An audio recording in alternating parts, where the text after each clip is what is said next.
Watch as a decorated war hero faces off against ruthless mobsters who picked the wrong 90-year-old farmer to intimidate at a small-town market.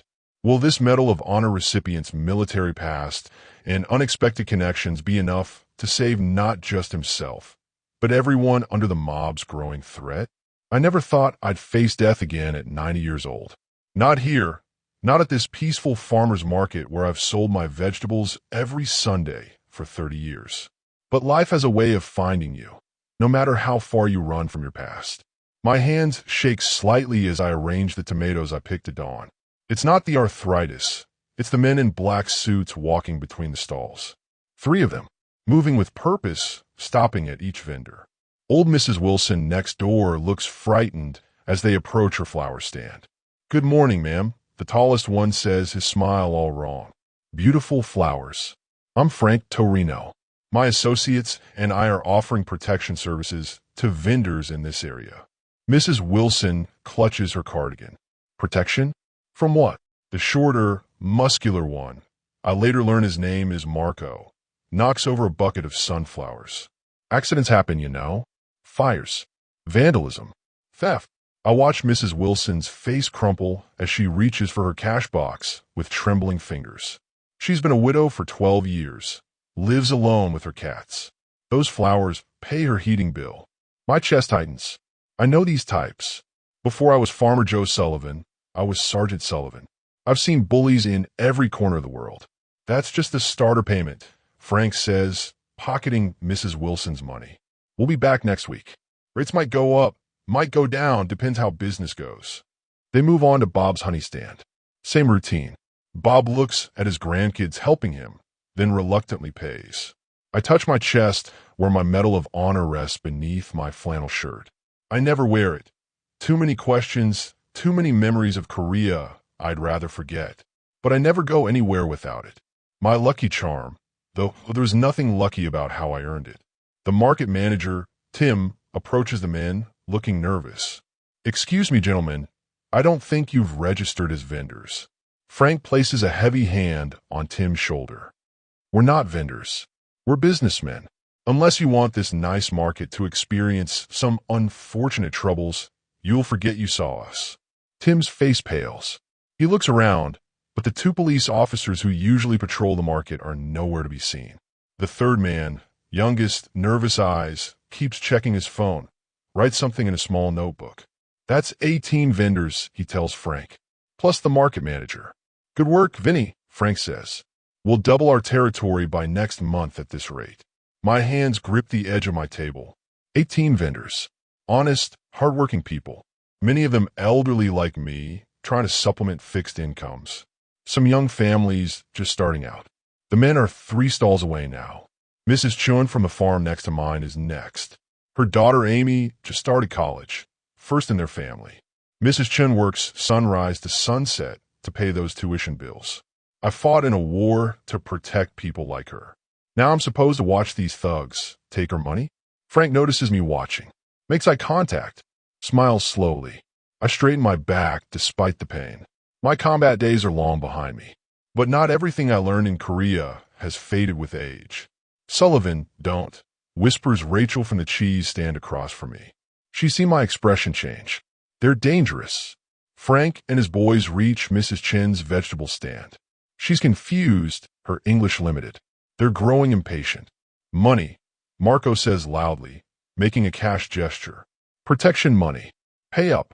Mrs. Chun shakes her head, not understanding, clutching her cash box. Marco reaches for it. "I'll just help myself then." My feet move before my brain decides. Suddenly I'm there, my gnarled hand on Marco's arm. "The lady doesn't understand what you're selling," I say quietly. "And neither do I." Marco looks at my hand like it's a strange insect. "Take your hand off me, old man, before I break it." Frank steps forward, curious. "Hold on, Marco." He studies me. "What's your name, Pops?" "Joe Sullivan." "Well, Mr. Sullivan, we're providing an important service here. Insurance, you might call it. Against bad things happening." I don't let go of Marco's arm. "Sounds like you're the bad things." Frank laughs, but his eyes remain cold. "You've got spirit for an old-timer. I respect that." He gestures to Marco, who yanks his arm free. We'll circle back to you. They move on, but Frank glances back at me. I've made an impression. Not the good kind. Mrs. Chun touches my arm. Thank you, Mr. Joe. But why you do this? They come back, yes. Don't worry. I tell her, though worry is exactly what I'm feeling. It'll be okay. Back at my stand, I notice my hands are steady now. Funny how facing danger can calm the tremors of age. Rachel hurries over. Joe, you've got to call the police. And say what? They didn't steal anything from me. It's my word against theirs. They're extorting people. I know what they're doing. I've seen worse. Much worse. But we need evidence. The morning continues. I sell tomatoes and cucumbers. Act normal. But I watch as Frank and his goons complete their circuit of the market. Some pay. Some argue, but eventually pay. A few like me, they skip, marking us, I suspect, for special attention later. At noon, they leave. The market feels different. Tainted. Tim calls an emergency meeting after closing. 30 worried faces in the community hall. Some want to pay, stay safe. Others want to fight back. Nobody knows how. I've called the police, Tim says. They said without evidence of actual threats or violence, there's little they can do. We should close the market, someone suggests. Just for a while. This market feeds my family, Mrs. Chun protests. I cannot close. I sit quietly, turning my worn cap in my hands. There was a time when I led men into battle. Now I'm just an old farmer with bad knees. What about you, Joe? Tim asks. You stood up to them. Any ideas? All eyes turn to me. I clear my throat. When I was a young man, I begin slowly. I learned something about bullies. They pick targets they think won't fight back. You suggesting we fight back against those gangsters? Bob asks incredulously. They'll kill us. Not with fists, I say. With something they don't expect. Rachel leans forward. What's that, Joe? I look around at these people. My neighbors, my friends. I've kept to myself for decades. Kept my past buried. But maybe it's time to dig it up. I might know someone who can help. I say finally. Someone in the state government. You know someone in government? Tim looks skeptical. They all do. They know me as the quiet tomato farmer, not as Sergeant Sullivan. From another life, I reply. No promises, but I'll make a call tonight. As the meeting breaks up, I feel a familiar tightness in my chest. Not my heart acting up, though at 90, that's always a possibility. No, this is the feeling I had before missions. The weight of responsibility. Walking to my truck, I notice a black sedan parked across the street. Too shiny for this rural area. The windows are tinted, but I feel eyes watching me. I drive home slowly, checking my rearview mirror. The sedan follows at a distance. Message received. At my farmhouse, I sit on the porch until sunset, waiting to see if they'll approach. They don't. Just drive by slowly once, twice, making sure I know they know where I live. Inside, I open my closet. Behind my flannel shirts is a locked box I haven't opened in years. The key is on my keychain, a reminder of who I used to be. Inside the box is a phone number I've never called, a direct line to Lieutenant Governor Davis. We served together in Korea. He owes me his life. I've never collected on that debt. Until now. I dial the number, wondering if it still works after all these years. How will I explain that I need his help because some gangsters are threatening a farmer's market? Will he even remember who I am? The phone rings once, twice. What if he doesn't answer? What if these mobsters come back next week and hurt someone? Mrs. Wilson, Mrs. Chun, Rachel, none of them deserve this. But what can one old man do against organized criminals who've clearly been running this scheme for years? On the fourth ring, someone picks up. Davis residence. I take a deep breath. This is Sergeant Joe Sullivan. I need to speak with the Lieutenant Governor. It's urgent. I clutch the phone tighter, heart racing as the woman on the other end hesitates. Sergeant Sullivan? From Korea? Yes, ma'am. One moment, please. The silence stretches. Through my window, I spot the black sedan cruising past my farm again. These guys don't waste time. Joe Sullivan. The voice that comes on the line is older but unmistakable. My God, it's been, 50 years? Closer to 70, sir. A pause. 70. Hard to believe. He clears his throat. What can I do for you, Joe? You must have a damn good reason for calling this number after all this time. I explained the situation at the farmer's market. The extortion, the threats, the vulnerable people caught in the middle. Organized crime moving into rural areas, Davis sighs. It's happening all over the state. But Joe, I'm not sure what you expect me to do. This is a police matter. The local police say their hands are tied without evidence. And they're right. Look, I can make some calls, but... Sir, I interrupt. Something I'd never have done in the service. You're visiting our county next week for that agricultural funding announcement. These men will be back our market Sunday. Same day. Silence again. Then, you're suggesting I make a personal appearance at your farmer's market? Your security detail would make these gangsters think twice. And if they don't, well, maybe your people see something worth investigating. Davis chuckles. Still the strategist, Joe, even after all these years. His voice turns serious. What aren't you telling me? This isn't just about some market vendors, is it? I close my eyes, remembering frozen mountains and the endless night of the Korean winter. These people are my neighbors, my friends. They're being threatened, and I can't, my voice catches. I can't stand by and do nothing. Not again. Again? Joe, you saved 16 men that night, including me. Nobody calls that nothing. 17 went in. 16 came out. I hear him sigh heavily. I'll be there Sunday. But Joe, be careful until then. These aren't North Korean soldiers. They're businessmen. They calculate risks. Don't make yourself a liability. After hanging up, I sit in my darkened living room, thinking, Davis is right. These men aren't soldiers. They're worse. No code of honor. No rules of engagement. A noise outside startles me. Footsteps on my porch. I move carefully to the window, joints protesting. Two shadows. Marco and Vinny. Nice place, Marco says loudly, looking around my porch. Remote. Peaceful. Boss wants to talk to you, Vinny adds, lighting a cigarette. Special invitation. I open the door before they can knock. Kind of late for visitors. Marco smiles, all teeth. Mr. Sullivan. Sorry to disturb your evening. Our boss was impressed by you today. Not impressed enough to leave us alone. Business is business, Vinny shrugs. But Mr. Torino thinks you and him could come to an understanding. He's waiting in the car.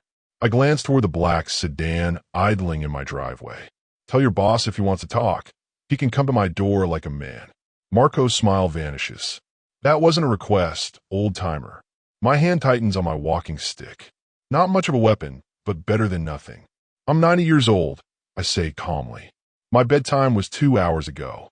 Whatever your boss wants to discuss can wait until Sunday. Vinny steps forward. Listen, Gramps. No, you listen. Something in my voice makes him pause. I've faced down worse than you, son. Much worse. Now get off my property before I call the state police and report you for trespassing. Marco laughs. State police? For trespassing? They won't be here for hours. Maybe not, I concede. But I've got a shotgun that'll keep me company until they arrive. The mood shifts. They glance at each other. Boss isn't gonna like this, Vinny mutters. Your boss can visit me in daylight, I reply. Like a respectable businessman. As if on cue, the sedan's door opens. Frank Torino steps out, adjusting his expensive suit. He walks unhurriedly to my porch, his shoes crunching on the gravel. Mr. Sullivan, he says smoothly. I apologize for the late hour. May we come inside? Just for a moment. I stand my ground. Whatever you have to say, you can say it here. Frank sighs. Very well. I'll be direct. You caused a problem today. Made me look bad in front of my men. In front of the other vendors. You were doing fine looking bad all by yourself. His smile tightens. Funny. I like a man with humor. The smile vanishes. But I don't like interference. Those people pay because they understand the world. Bad things happen. People need protection. From you. From whoever comes along. That's business. He studies me. You're different from the others. Military, I'm guessing. I say nothing. Korean War, maybe? That would put you about the right age. Frank moves closer. My grandfather fought in Korea. Came back with nightmares. Never talked about it. Smart man. The point is, Mr. Sullivan, I respect service. So I'm offering you a special arrangement. You pay nothing. Your stand is protected, free of charge. In return, you mind your own business when we visit the market. I look at him steadily. And if I don't? Frank shrugs. Things get difficult. For everyone, especially the more vulnerable vendors. The old Chinese lady, for instance, or the widow with the flowers. My jaw tightens. Threatening elderly women. You must be very proud. It's not a threat. It's reality. He pulls out a business card, places it on my porch railing. Think about it. Call me when you're ready to be reasonable. They leave, the sedan's tires spinning gravel. I remain on the porch long after they're gone, watching the darkness, feeling a familiar coldness settle in my bones. Inside, I retrieve my old military trunk from under the bed. The lock is stiff and used for decades. Inside are my discharge papers, photos, medals, and my service pistol. I lift it carefully, checking the chamber. Empty, of course. The ammunition is separate, wrapped in cloth. I haven't fired this weapon since 1953, but my hands remember its weight. Its purpose, I set aside. Violence should be the last resort, not the first. I learned that the hard way. Instead, I pull out a photo. Lieutenant Davis and me, arms around each other's shoulders, mountains of Korea behind us. Young men with old eyes. On impulse, I pin my Medal of Honor to my pajama shirt. The weight of it is familiar, disturbing. I sleep fitfully, dreaming of ice and blood and the sound of Chinese bugles in the darkness. Morning comes with rain, heavy, persistent. I do my chores slowly, feeding the chickens, checking my greenhouse tomatoes. My old dog Rusty follows me, sensing my mood. At noon, I drive to the diner in town. Sunday's still 3 days away. I need information. Sheriff Jenkins is there, as always. 30 years on the job, close to retirement. We've never been friends, but we understand each other. Joe, he nods as I slide into his booth. Rare to see you in town midweek. Need to talk, Tom, about some new visitors to the farmer's market. He sets down his coffee. The Torino outfit. You know them. Know of them. They started in the city, moved to the suburbs. Now they're working small towns. Protection rackets, loan sharking, maybe worse. And you're letting them? Jenkins frowns. Don't start, Joe. We don't have the manpower or the jurisdiction. FBI's building a case, but these guys are careful. They know exactly how far to push without crossing federal lines. They threaten Mrs. Chun, Mrs. Wilson. Threats aren't crimes until they're specific, and victims need to report them. He leans forward. These people intimidate, Joe. Nobody wants to be the one who talks. What if someone did? Jenkins studies me. Someone like you? He shakes his head. They'd make an example of you. I'm 90 years old. Not much they can do to me that time won't do anyway. Don't be naive. They won't just come after you. Jenkins pushes his plate away. I heard you stood up to them yesterday. Careful, Joe.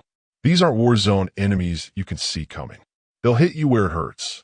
I think about Mrs. Chun, about Amy at college, about all the vulnerable people at the market. Lieutenant Governor Davis is coming Sunday, I say quietly. To the market. Jenkins's eyebrows rise. Davis? What? Old friend. Since when do you have friends in high places? I don't answer. Jenkins knows I served, but not where or how. Tom, I say instead, if something happens Sunday, if these men show up while Davis is there, would that be enough? Jenkins looks troubled. Maybe. But Joe, you're playing a dangerous game. Torino's not stupid. He'll figure out you're setting him up. I'm counting on it. As I leave the diner, rain soaking my jacket, I spot Vinny sitting in a parked car across the street. Not even trying to hide. Sending a message. I walk straight to his car, tap on the window. He rolls it down, surprised. Tell your boss I want to talk. I say. Tonight. The diner. 7 o'clock. Vinny hesitates. I'll pass it along. You do that. I drive home, aware that my hands are shaking again. Not from age this time. From anger. And fear. Not for myself, but for what might happen to the others if my plan fails. At my farm, I called Davis again. Sunday's still on, he assures me. I've arranged extra security. Plain clothes. But Joe, what exactly are you hoping will happen? I'm hoping they'll see your security and decide our market isn't worth the trouble. And if they don't, I watch rain streak my windows. Then they'll do something stupid in front of witnesses who matter. After hanging up, I retrieve my Medal of Honor from the bedroom. Hold in my palm. President Truman had placed it around my neck. Above and beyond, he'd said. That night was still clear in my memory. The patrol ambushed. Chinese troops everywhere. The desperate fight to the extraction point. Carrying Davis the last mile, both of us half dead from cold and wounds. One medal. 16 men saved. One left behind. I placed the medal in my pocket, feeling its weight like a stone. At 6:30, I drive back to town. The diner is nearly empty. A couple of teenagers in one booth, an elderly couple in another. No sign of Frank or his men. I choose a booth with a clear view of both entrances, order coffee. I don't touch. 7 o'clock comes and goes. 7:15, 7:30. At 7:45, the bell over the door jingles. Frank enters alone, scanning the diner before spotting me. He takes his time, stopping to chat with the waitress, complimenting the elderly couple on their matching sweaters. Finally, he slides into my booth. "Mr. Sullivan, this is unexpected. Thank you for coming. Vinny said you were quite insistent." Frank studies me. "Change of heart about our arrangement?" Something like that. I lean forward. "I want you to leave the market alone. Find another territory." Frank's eyebrows rise. Straight to the point. "I appreciate that." He signals the waitress for coffee. "But I'm afraid that's not possible.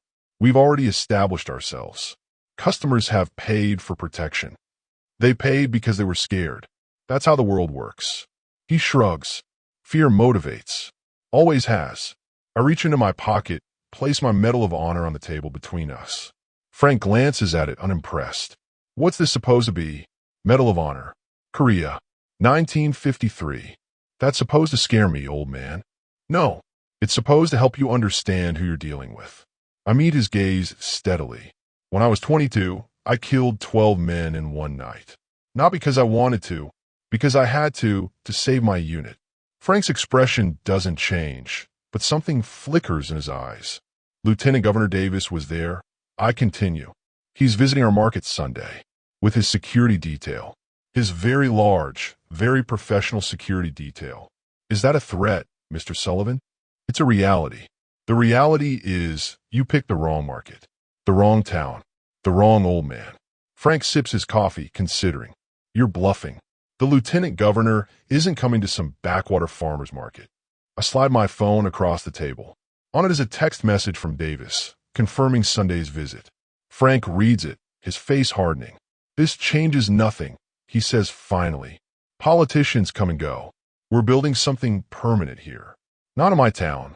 Frank's smile is cold. "Your town? You're just one old man, living alone on a rundown farm. No family, no real friends. Just a handful of frightened vendors who'll forget you the minute we put pressure on them." He's done his research, I'll give him that. Perhaps, I concede. But I've faced worse than you and survived. Can you say the same? Frank stands, adjusting his suit. "Sunday then. We'll see who's bluffing." He pauses. "A word of advice, Mr. Sullivan.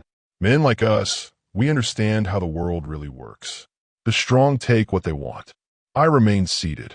That's where you're wrong. Real strength isn't taking. It's protecting those who can't protect themselves." Noble words. His smile never reaches his eyes. "Let's see how much comfort they bring you when your friends at the market pay the price for your stubbornness." As he leaves, I feel a cold certainty settle over me. Sunday is coming, and with it, a confrontation I can't predict. But one thing is clear. These men won't back down easily, and neither will I. The waitress refills my untouched coffee.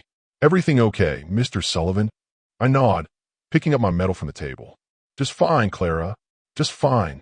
But my hand trembles slightly as I place the medal back in my pocket, and I wonder if I've just made everything much, much worse.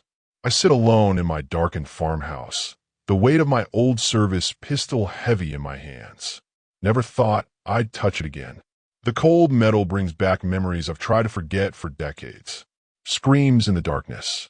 The smell of gunpowder mixing with blood on frozen ground. I sit it down carefully on the kitchen table. The phone call I made to Lieutenant Governor Davis keeps playing in my mind. Will he really come through? It's been almost 70 years since Korea. Since that night, I carried him through enemy territory, both of us half dead from wounds and frostbite. I saved his life. Now I'm calling in that debt. My dog Rusty lifts his head suddenly, ears perked. A low growl builds in his throat. Headlights sweep across my front windows as a car pulls into my long driveway. "Easy, boy," I whisper, slipping the pistol into my bathrobe pocket. "No bullets. I'm not that far gone yet. But they don't need to know that." I ease myself to the window, joints protesting. The familiar black sedan sits idling about 50 yards from my house. Too far to see who's inside, just close enough to let me know I'm being watched. The clock reads 11:30 p.m. 2 days since I confronted Frank Torino at the diner. 2 days of being followed wherever I go. 2 more days until Sunday's market. The phone rings, startling both me and Rusty. At this hour, it can't be good news. "Hello," I say, trying to keep my voice steady. "Mr. Sullivan." Frank's smooth voice slithers through the receiver. "I hope I'm not disturbing your sleep. What do you want?" "Just checking in. Making sure you're reconsidering our conversation. Sunday's approaching fast." I watch the sedan through my window. "You didn't need to call. Your boys have been following me for days." Frank chuckles. "Just keeping an eye on a valued community member. Safety first, right? Is that why they've been parked outside Mrs. Chen's house tonight, too?" A brief silence. Then, "You're well informed for a man who supposedly lives alone. Small towns. People talk. Indeed they do." His voice hardens. "They're talking about you, Mr. Sullivan. About how you're putting everyone at risk with your stubbornness. The market manager called me today. He's worried about what might happen Sunday." My grip tightens on the receiver. "Tim called you. He's concerned about potential disruptions to business, as are several other vendors." My heart sinks. They're turning against me already. Fear works fast. "What do you want, Frank?" I ask again. The same thing I've always wanted. A peaceful business arrangement. But now I need something else too. He pauses. "Cancel your friend's visit." So he knows about Davis coming. I shouldn't be surprised. "I don't know what you're talking about," I lie. "Please, Mr. Sullivan. We both know the lieutenant governor doesn't visit farmers' markets in forgotten little towns without a reason. You reached out to him. Call him back. Tell him something came up. And if I don't, then I can't guarantee the safety of everyone at that market. Accidents happen when crowds get nervous. When security gets overzealous. My blood runs cold. You'd harm innocent people? Children? I'm simply pointing out the risks of mixing politics and business. Think about it, Mr. Sullivan. Really think. Is your pride worth putting all those people in danger?" The line goes dead. I stare at the phone in my hand, then back at the sedan still idling in my driveway. Pride. Is that what he thinks this is about? Maybe he's right. Maybe I should back down. Call Davis. Cancel everything. Let these thugs have their protection money. No one gets hurt. Except everyone gets hurt, slowly, over time. Mrs. Wilson losing her heating money. Mrs. Chun unable to pay Amy's tuition. Bob's grandchildren learning that bullies always win. I've seen what happens when good people do nothing. Seen it in war. Seen it in peace. The sedan's lights finally switch off, but it remains in my driveway. Watching. Waiting. I shuffle to the kitchen table, ease myself into a chair. My service pistol gleams dully in the moonlight. Next to it sits my Medal of Honor, the ribbon faded after all these years. President Truman's words echo in my memory, above and beyond the call of duty. I pick up the phone again and dial a different number. Sheriff's Department. A tired voice answers. "Tom Jenkins, please." Tell him it's Joe Sullivan. A few minutes later, Jenkins comes on the line. "Joe, it's midnight. What's wrong?" "There's a car in my driveway. Been there over an hour. I'm concerned." Jenkins sighs. "Torino es semen." Can't see who's inside, but I'm an old man living alone. I feel threatened. "This isn't like you, Joe. Calling for help. I'm 90 years old, Tom. Too old to be stupid about this." A long pause. "I'll send a deputy out." "But Joe, you know they'll just come back tomorrow." One night of peace would be nice. After hanging up, I'll wait by the window. 20 minutes later, a sheriff's cruiser pulls in behind the sedan. A deputy gets out, approaches the car. Words are exchanged. Eventually, the sedan starts up and drives away, followed by the cruiser. Small victory. Very small. I make myself a cup of tea, settle into my worn armchair. Sleep won't come tonight. Too many memories stirred up. Too many ghosts. Dawn finds me still sitting there, watching the sunrise paint my fields gold. Sunday is coming fast. I need to be ready. I drive into town early, park outside the diner. My usual booth is taken, so I sit at the counter. Clara, the waitress who's worked here 30 years, brings me coffee without asking.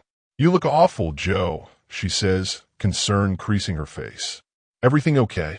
Before I can answer, the bell above the door jingles.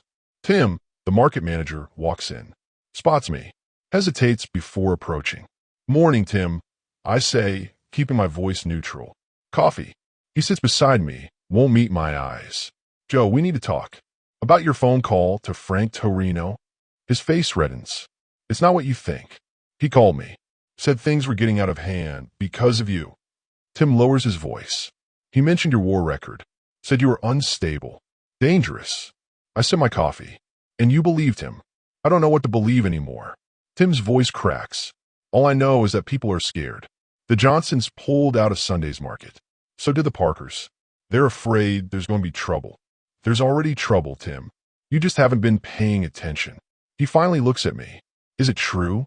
About the lieutenant governor coming?" "Yes." "And your Medal of Honor?" "Korea?" "Also true."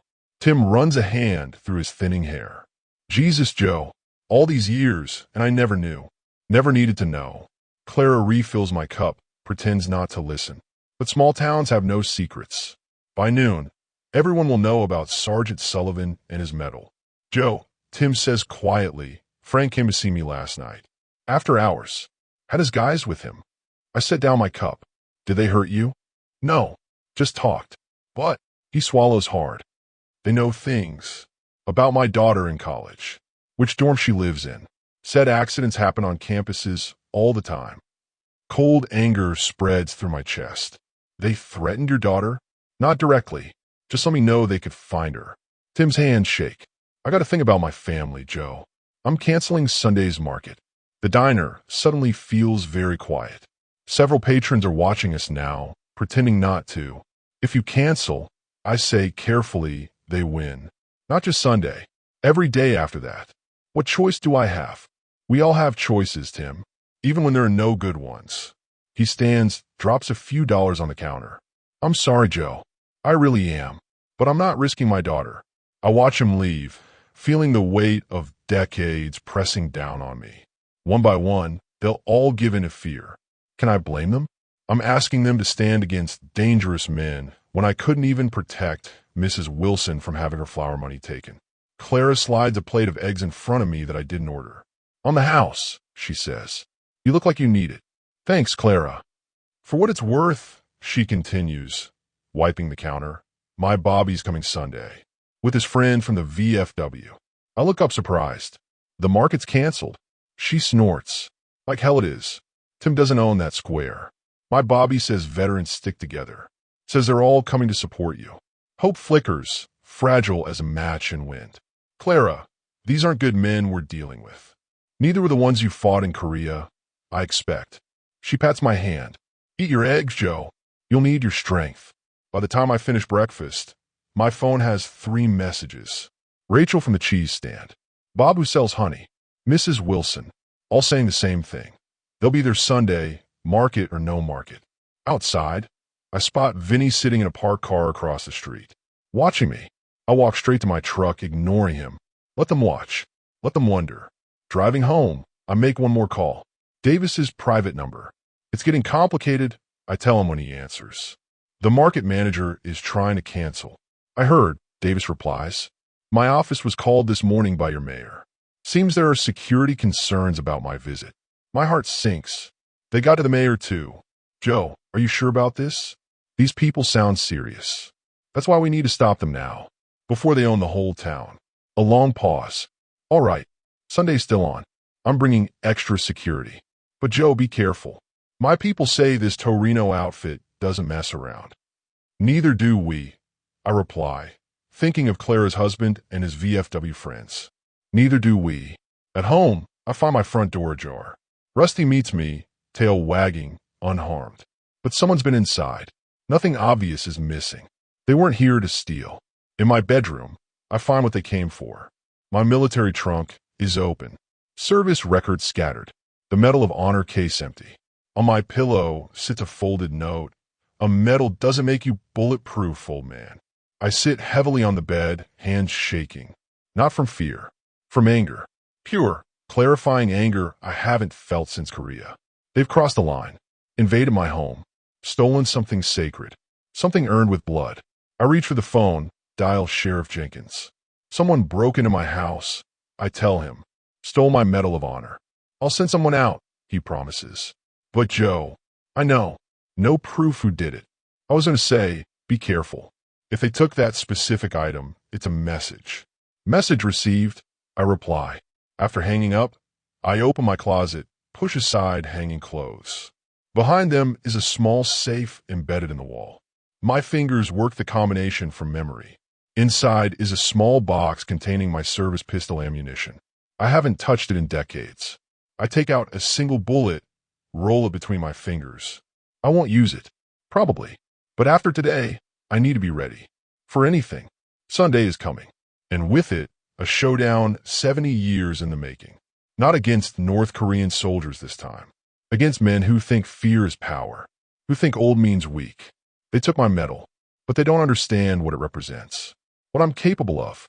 They will. The Sunday morning sun rises blood red over my tomato fields. I've been awake for hours, watching darkness give way to dawn. My hands are steady as I button my best shirt, navy blue with subtle stripes. For the first time in decades, I pin my other medals to my chest. Bronze Star, Purple Heart. The Medal of Honor is missing, of course. Stolen by Torino's men. Rusty whines at my feet, sensing something different about today. I scratch behind his ears. It'll be okay, boy, I tell him, though I'm far from certain.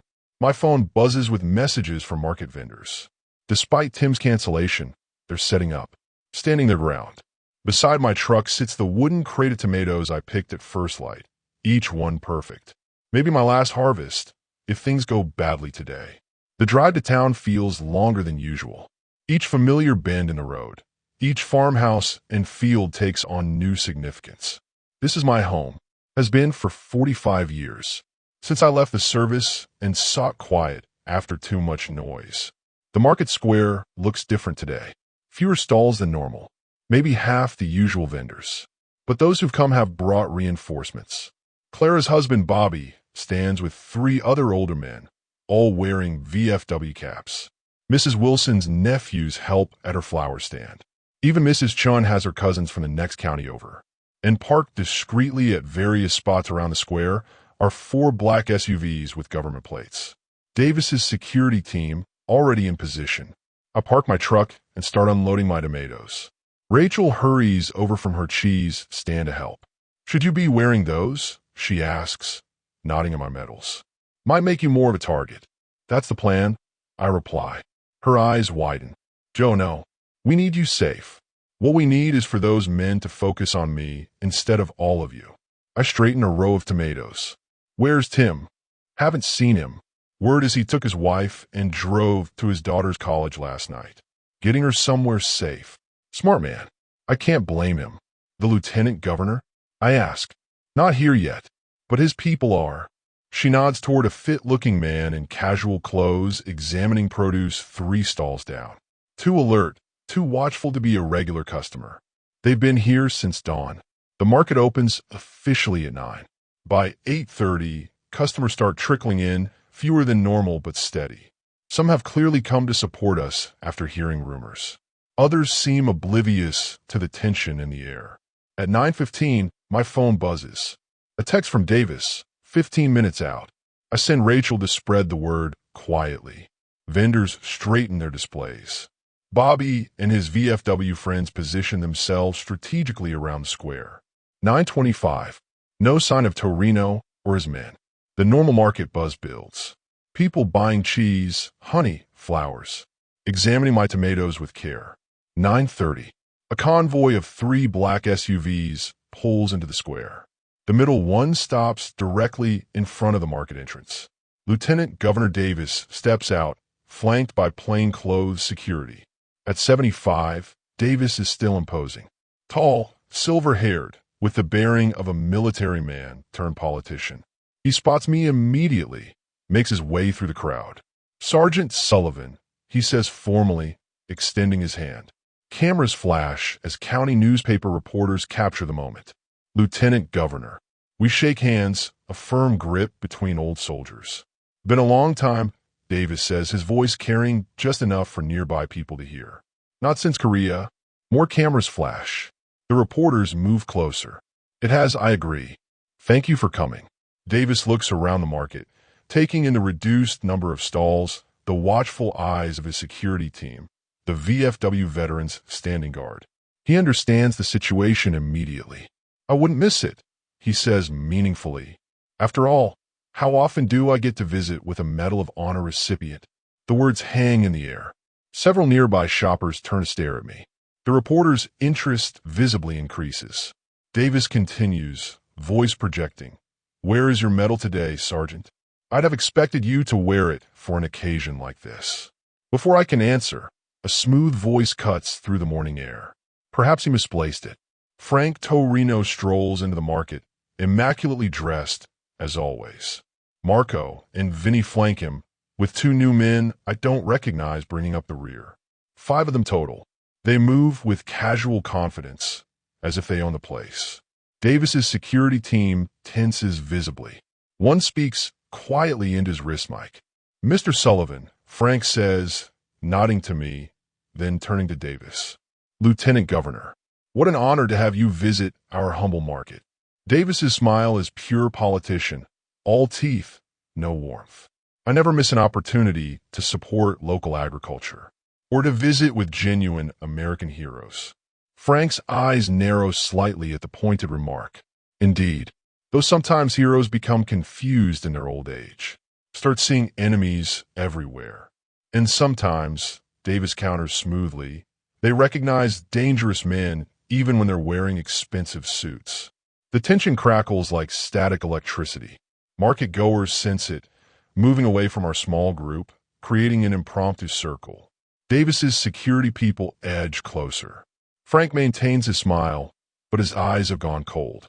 I'm simply a businessman, Lieutenant Governor, here to shop like everyone else.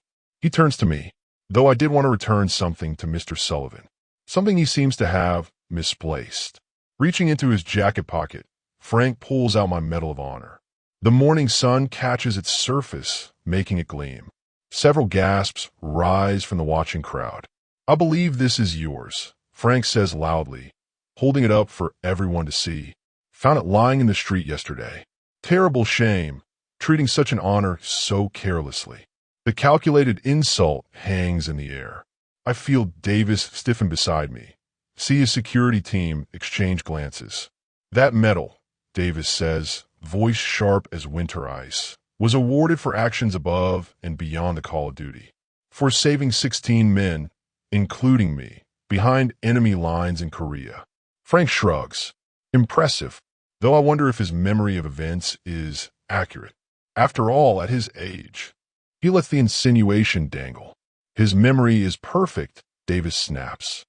As is mine, as are the official military records. The watching crowd has grown. Reporters are filming now. This is becoming exactly what I wanted. A public confrontation where Torino can't hide behind threats and intimidation. Frank seems to realize it too. His smile falters slightly. Well, memories aside, I'm just glad to return this precious item. He holds a medal out to me. Please, Mr. Sullivan, take better care of it in the future. I don't move to take it. That medal was in a locked display case in my home, until someone broke in and stole it. Murmurs ripple through the crowd. Frank's expression doesn't change, but Vinny shifts uncomfortably behind him. Serious accusation, Frank says, especially without proof. The sheriff's department has my report. I reply. Break-in. Theft of a military decoration. Federal offense, as I understand it. Frank's jaw tightens almost imperceptibly. He didn't know I'd filed a report. Thought I'd be too afraid or too proud. Well, he says finally. However it happened, I'm returning it now. No harm done. Davis steps forward. Mr. Torino, is it? Perhaps you'd like to explain how you came to possess a Medal of Honor that was reported stolen. Frank's smile is strained now. As I said, found it in the street. Pure coincidence. Quite a coincidence, Davis agrees. My office received several calls yesterday about your organization's activities in this community. Allegations of threats, extortion, harassment, baseless rumors, Frank says dismissively. We're legitimate businessmen offering protection services. Protection from what? Exactly. Davis presses. Frank's eyes dart to his men, then back. The world's a dangerous place, Lieutenant Governor. Even small towns. Yes, Davis agrees. It is. He nods toward one of his security people, who speaks into his wrist mic again. From all sides of the market square, men and women in windbreakers with FBI stenciled across the back appear, moving purposefully toward our group. Frank's face drains of color. What is this? This, Davis says calmly, is what happens when you threaten a Medal of Honor recipient in my state. Marco moves suddenly, reaching inside his jacket. Two of Davis's security team draw weapons with practice speed. Don't, one warns sharply. Marco freezes, then slowly raises his hands. The FBI agents converge on Frank and his men. The lead agent steps forward.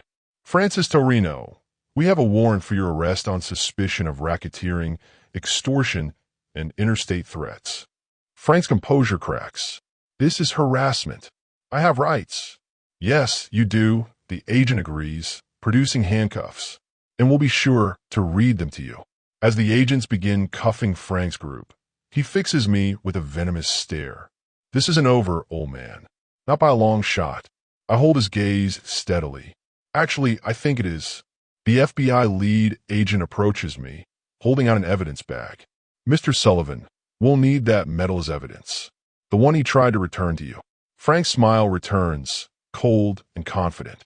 Yes, Mr. Sullivan. Hand it over. His meaning is clear. Without the medal as evidence that he possessed stolen property, their case weakens significantly. I look down at the medal still in Frank's cuffed hands. My fingers close around it, feeling its familiar weight. For a moment, I'm back in Korea, the coldest night of my life, carrying Davis through enemy territory, both of us barely alive. I can't, I say finally. The FBI agent frowns. Sir, it's important evidence. No, I correct gently. I can't give you this medal because it's not mine. Frank's triumphant smile freezes. I turn the medal over, revealing the engraving on the back. A different name, a different war. Vietnam, not Korea. My Medal of Honor, I explain, has my name on it. Joseph Sullivan. This one belongs to someone else. I look directly at Frank, which means whoever broke into my house stole the wrong medal from my collection. Frank's face contorts with rage. You set me up. The FBI agent takes the medal carefully. Possession of any stolen Medal of Honor is a federal offense, regardless of whose it is. He looks at me curiously.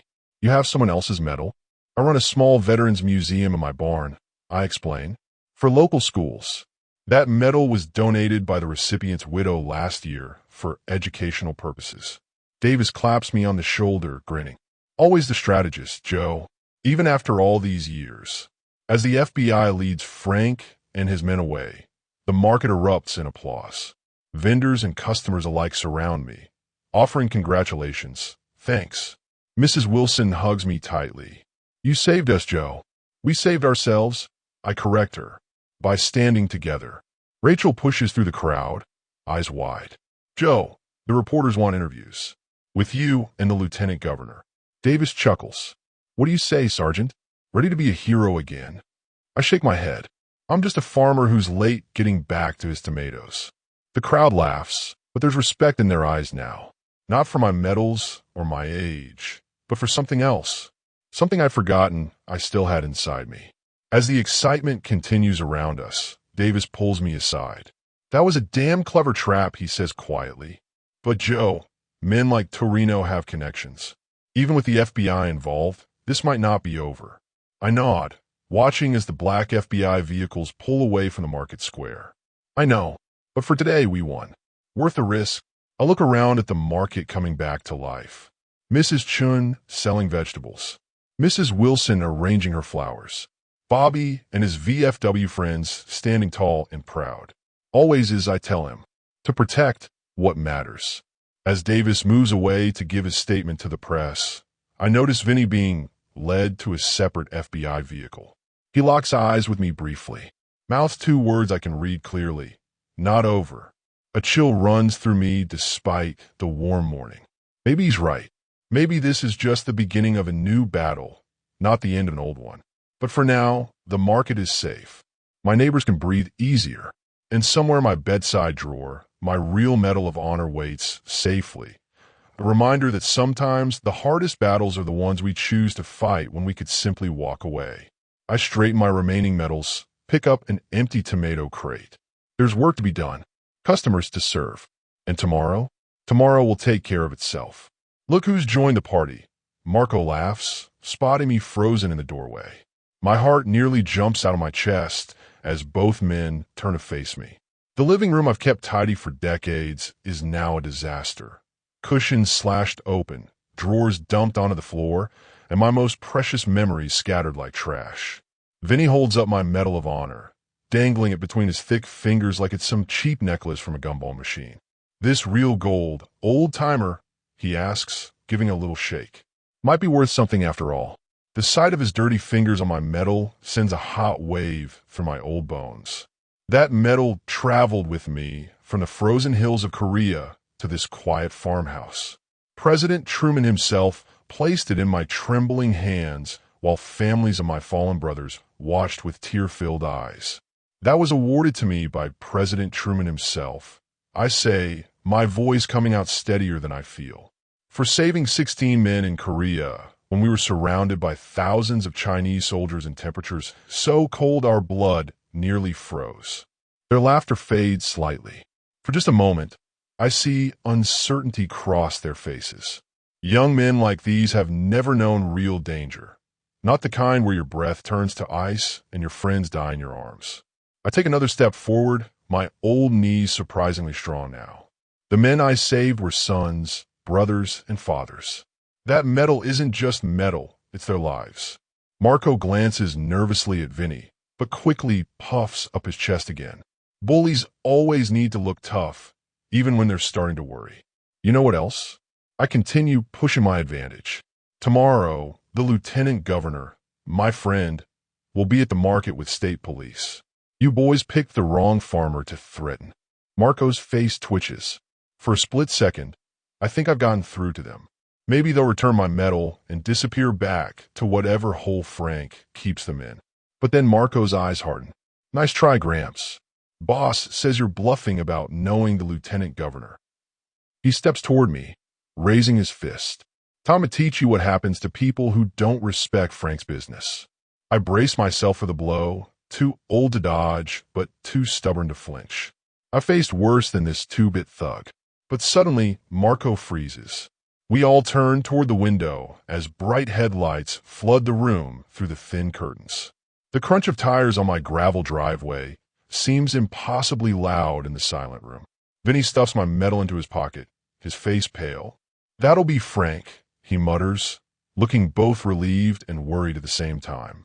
Marco grabs my arm, his fingers digging in hard enough to leave bruises on my paper-thin skin. Listen up, old man. You say one word about us being here, and next time we won't just take a stupid medal. But as we watch through the window, I realize the car pulling up isn't Frank's fancy black sedan. The red and blue lights are dim, but unmistakable. It's a state police cruiser. This changes nothing. Marco hisses in my ear, his breath hot and smelling of cigarettes. We'll be back when your friend leaves. He shoves me hard against the wall, making my back scream in pain. Don't forget, Frank knows where you live. They slip out the back door like shadows, taking my medal with them. My legs finally give out, and I slide down the wall to sit among the ruins of my living room as knocking echoes from the front door. I take 3 deep breaths, the way we were taught before going into battle. My hands shake worse than they did at Chosen Reservoir as I pull myself up using the doorframe. Whatever happens next, I need to face it standing up. I open the door expecting to see a police officer, but instead find young Amy Chun, my neighbor's daughter. Her eyes are wide with fear, her cell phone clutched tightly in her hand. "Mr. Sullivan," she cries. "I was driving home from my late class and saw men breaking into your house. I called 911 right away." Only then do I notice the police cruiser wasn't responding to me at all. It was just passing by and responded to Amy's call. As the officer approaches with flashlight in hand, I face a choice that feels heavier than any I made in war. Report everything and risk Frank's crew returning with greater vengeance when police protection inevitably ends, or stay silent and handle these mobsters my own way. The officer's boots crunch on my porch steps. Amy looks at me with complete trust in her young eyes. Behind us, my home lies in shambles, but my mind has never been clearer. "Sir, are you Joseph Sullivan?" the officer asks, shining his flashlight quickly around my entryway before lowering it. His name tag reads Officer Powell, and he can't be more than 30, younger than my favorite apple tree.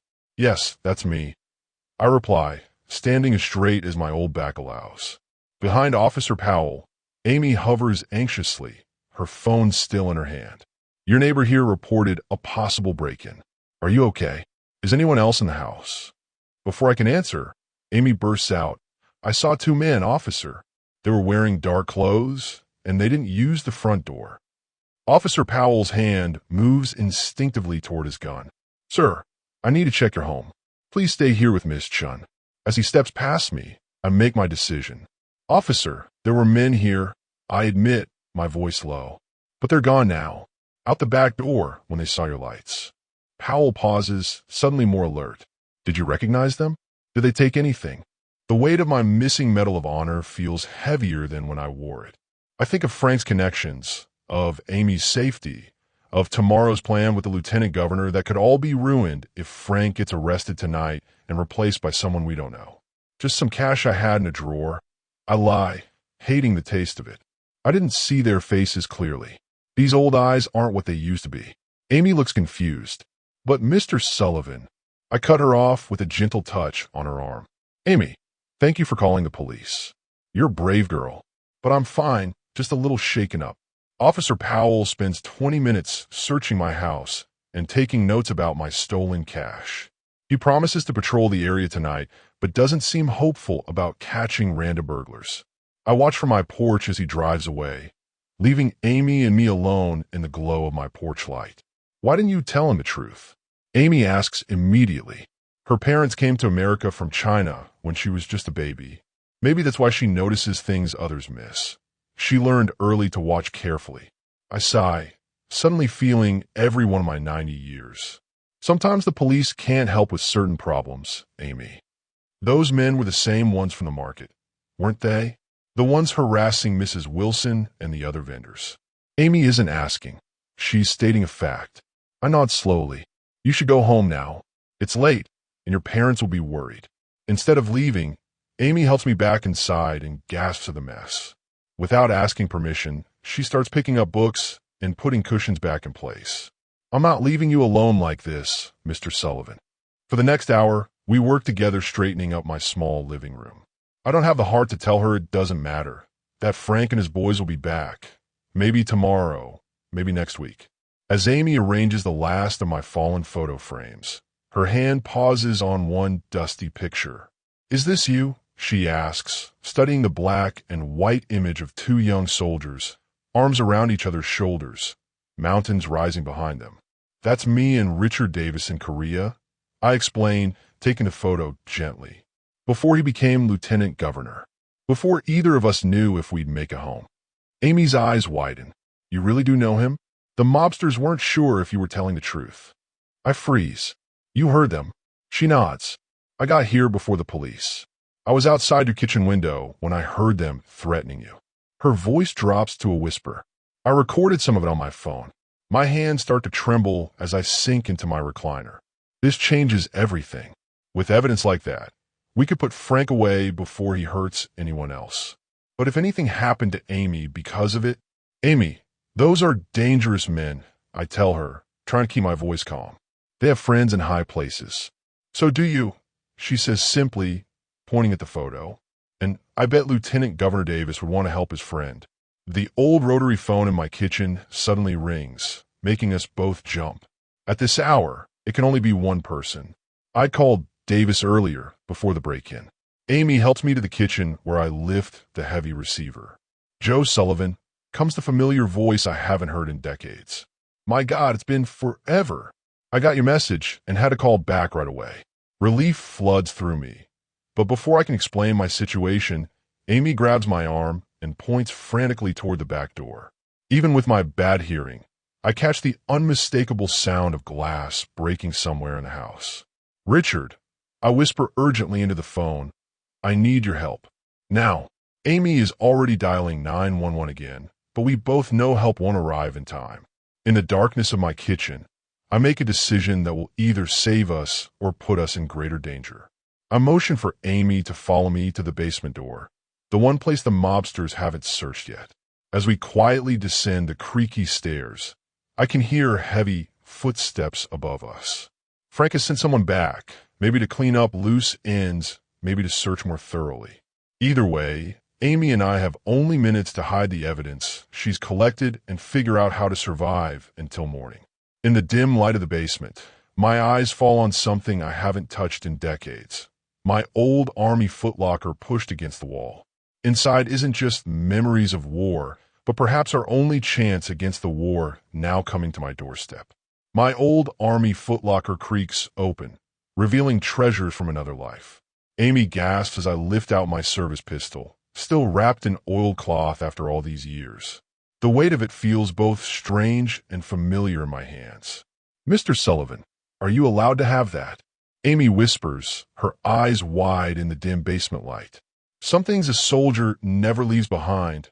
I reply softly, checking that it's unloaded before tucking it into my waistband. And some fights follow you home. Heavy footsteps move directly above us.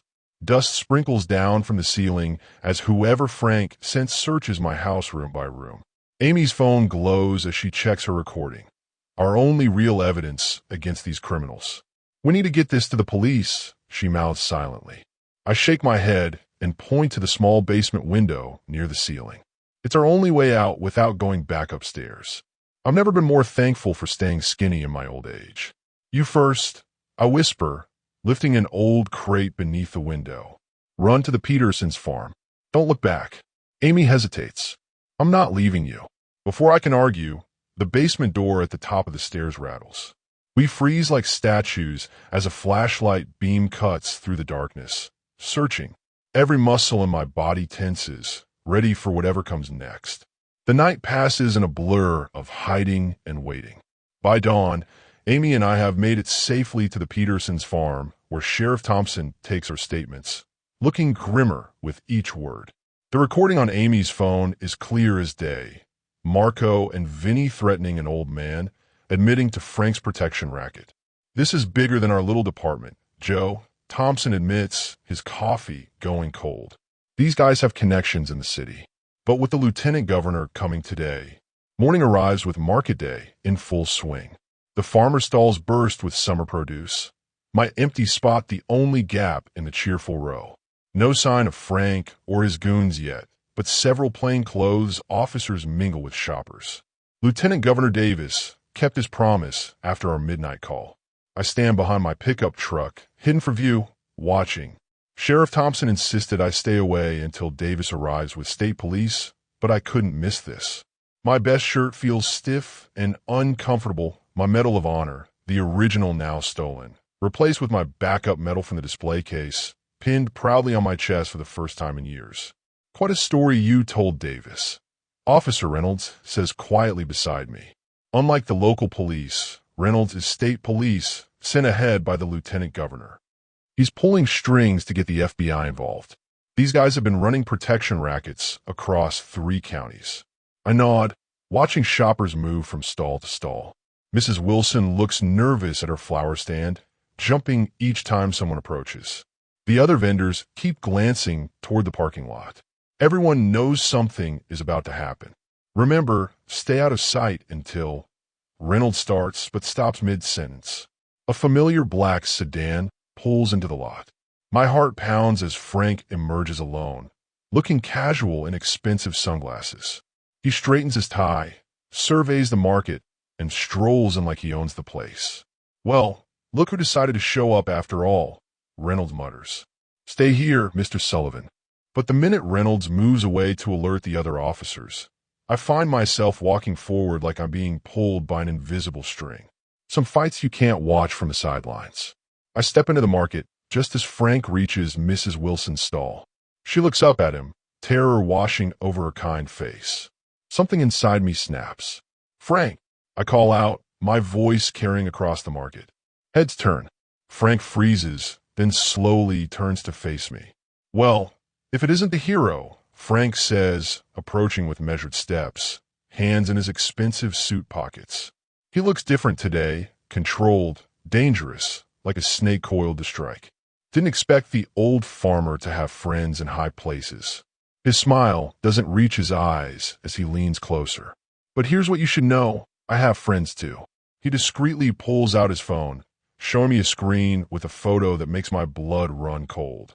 It's Amy Chun at her college campus, unaware she's being photographed. A man in a dark jacket stands nearby, watching her. "Brave girl," Frank says softly. "Shame if something happened to her before she graduates." My fingers tighten into fists at my sides. I open my mouth to respond, but before I can say a word, a booming voice cuts through the market chatter. Joe Sullivan, the man who dragged me through frozen hell in Korea." Lieutenant Governor Davis appears, striding toward us with a wide smile and open arms.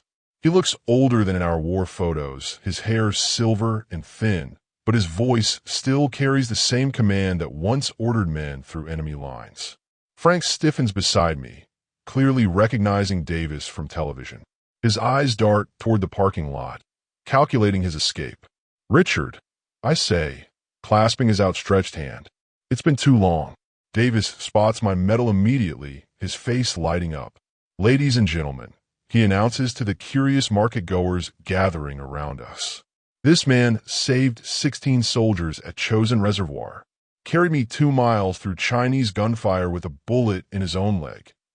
The crowd forms a respectful circle around us. Frank tries to slip away, but bumps straight into Officer Reynolds, who now stands directly behind him. "Going somewhere?" Reynolds asks quietly. I lock eyes with Frank as understanding dawns on his face. He looks around the market, now noticing what I already knew, those shoppers with earpieces, the vendors suddenly standing taller, the unmarked police cars blocking the exits. The market isn't just filled with customers, but with undercover officers who've been gathering evidence all morning from intimidated vendors now willing to talk. Frank's hand moves toward his pocket. I tense, thinking of his phone and the threat to Amy. But Reynolds is faster, gripping Frank's wrist. "I wouldn't," he says calmly. "We have men watching his chin too. Our men." As Frank is discreetly handcuffed, I feel Lieutenant Governor Davis's hand on my shoulder. "Your call saved lives, Joe," he says quietly. They found guns in Frank's car.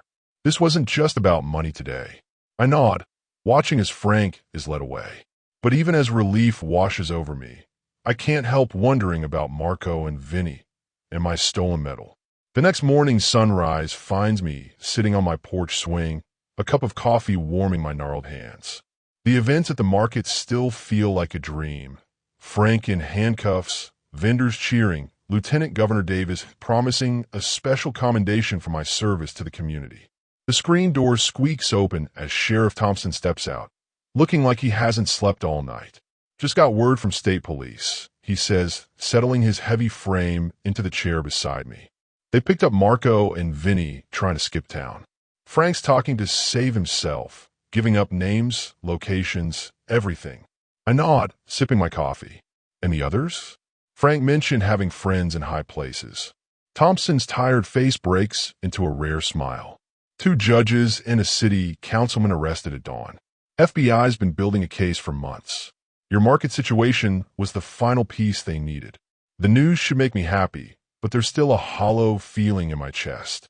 Thompson seems to understand without me saying a word. "They didn't find your medal, Joe. Marco claims he lost it running from your house that night."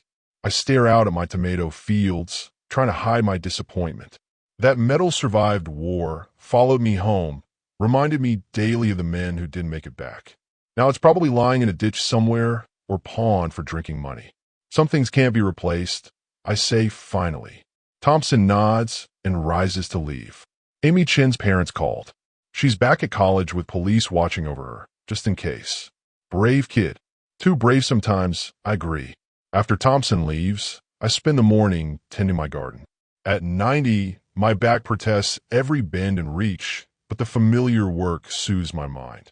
By noon, the market would normally be bustling with weekend shoppers, but today it's closed, a crime scene still being processed. The crunch of tires on my gravel driveway pulls me from my thoughts. A sleek black car pulls up, but it's not Frank's sedan. This one has government plates. Lieutenant Governor Davis steps out, followed by a young aide carrying a wooden box. They make their way across my yard as I wipe dirt from my hands onto my overalls. "Richard," I greet him surprised. "Thought you'd be back in the state capitol by now." Davis smiles, clasping my shoulder.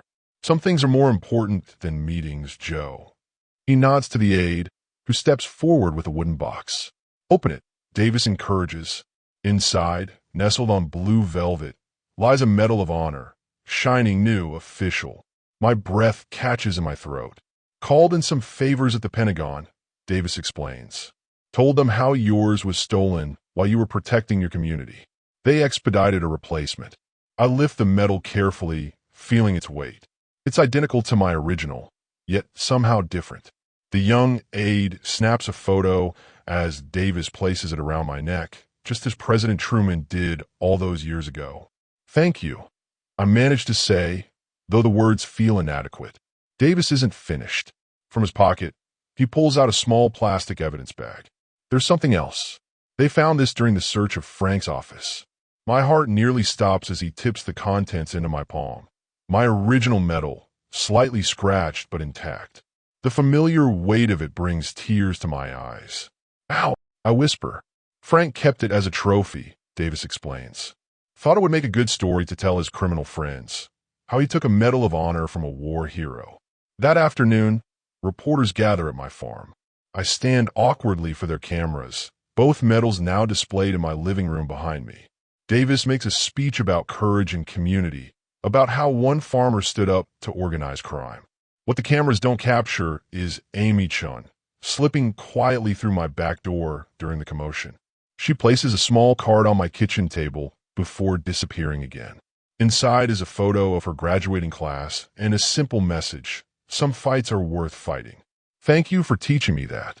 After everyone leaves, I return to my garden. The tomatoes need staking, the beans need picking. Tomorrow, the market will reopen, and I'll be there with my vegetables, nodding to Mrs. Wilson next door as always. At 90, I fought another battle worth fighting. Frank's organization will crumble without him. Amy and the other vendors are safe.